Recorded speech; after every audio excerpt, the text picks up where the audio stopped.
There are three things that all automotive journalists love: wagons, diesels, and Warren Zevon. This week, I'm going to bring you all three, but let's start with the wagon. I've brought along a 2013 Acura TSX Sportwagon. How does it compare to models like the RDX or CX-5? I'm your host, Alex LaFree, so let's hit the open road.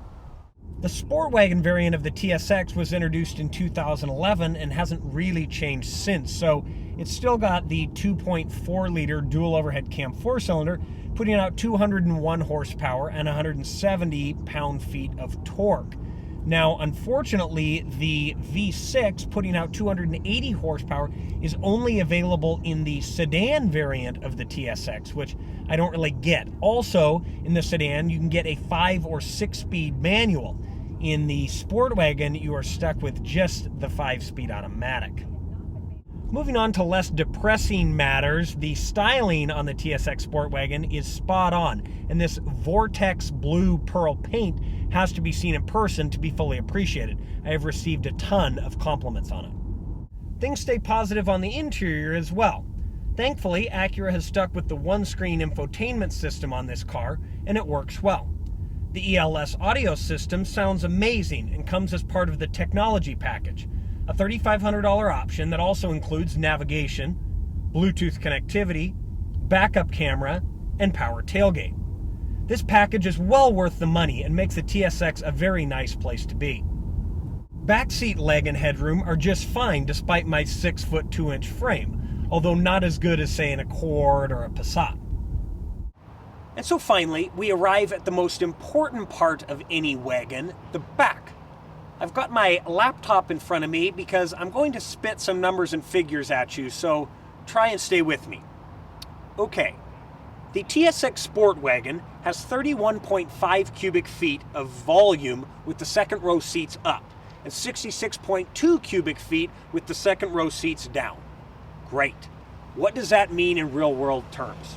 Well, the Acura RDX that everybody seems to be so jazzed about has 26.1 cubic feet with the seats up and 61.3 with the seats down. The wagon wins both tests. What about the Mazda CX-5, another great seller? Again, the Acura wagon wins both tests. This just is another reason why I don't get why people are so excited about crossovers. They don't drive as well as this. You don't have the storage space. It's higher, so it's harder to get things into. You aren't going to get the gas mileage. You aren't going to get the driving dynamics. Honestly, the only thing you get in a crossover is four-wheel drive. So if you don't live somewhere that gets a lot of snow, I don't understand why you need a crossover. If the TSX Sportwagon just isn't your cup of tea, there are some alternatives, although you're mostly going to have to look to Germany. My favorite is the Audi Allroad that starts at just over 40 grand. If you want something cheaper, the Subaru Outback is always an option, although the Outback is more crossover now than wagon, twisted and evil. Our Tester comes in at just over 38 grand, which isn't bad value, although this car would be way better if it had four-wheel drive. Make sure to leave a comment and let us know what you think of the TSX and wagons in general. And make sure to find us on Facebook and Twitter. The links are in the description. Thanks so much for watching. We'll see you next time on the Open Road.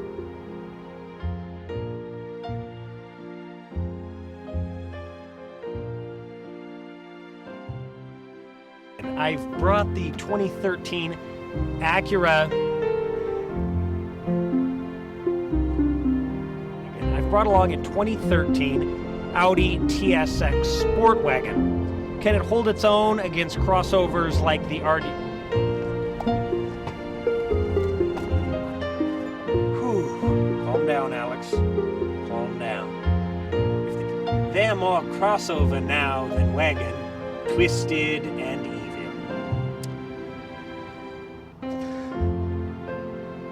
It's more crossover now than